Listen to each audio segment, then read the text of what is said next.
وقل رب زدني علما. Beaucoup de gens se trompent sur les lochis.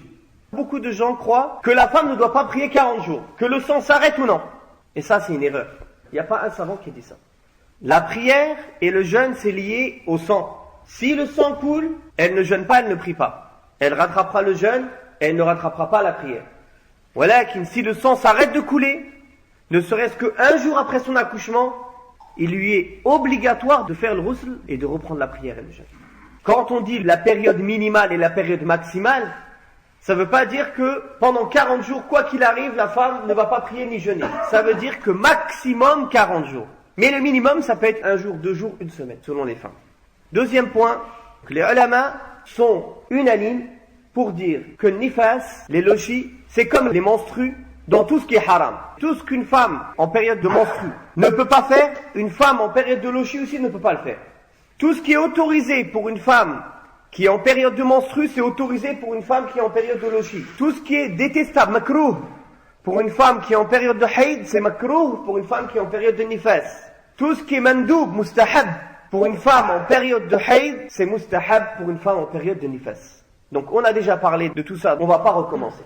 Donc la première des choses, la période qu'on doit attendre avant que le divorce soit effectif, après qu'il ait été prononcé, on sait que l'idda, c'est 3 périodes de règles, ou de tohr, ala khilaf bain al-ulama. Mais nifas, ça compte pas dans ces périodes-là. Parce que l'ailochi, ça vient après une naissance. Pour la femme enceinte, le divorce il est effectif à partir du moment où elle accouche. À la différence de la femme qui n'est pas enceinte. Elle doit attendre 3 périodes de règles. Ça, c'est la première différence. La deuxième différence, si une femme, par exemple, sait que tous les débuts du mois, pendant 7 jours, elle a ses menstrues. Puis, pendant 2-3 jours, elle n'a pas de sang, et elle a eu des signes comme quoi elle est purifiée.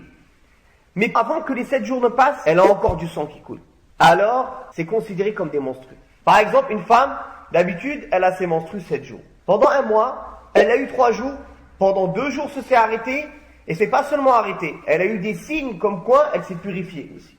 Puis après, elle a encore du sang pendant 2 jours. Ces 2 jours-là, ce sera considéré comme des règles. Dans le nifas, c'est pas pareil. Si par exemple, pendant les 40 jours, elle a eu du sang, puis le sang s'est arrêté plus d'1 jour.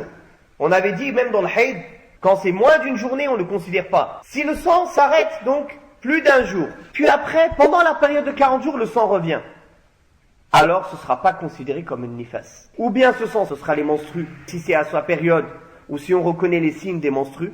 Et s'il n'y a aucun de ces 3 signes, et ce n'est pas dans la période où elle a ses règles habituellement, alors ce sera du sang maladif. وقل رب زدني علما.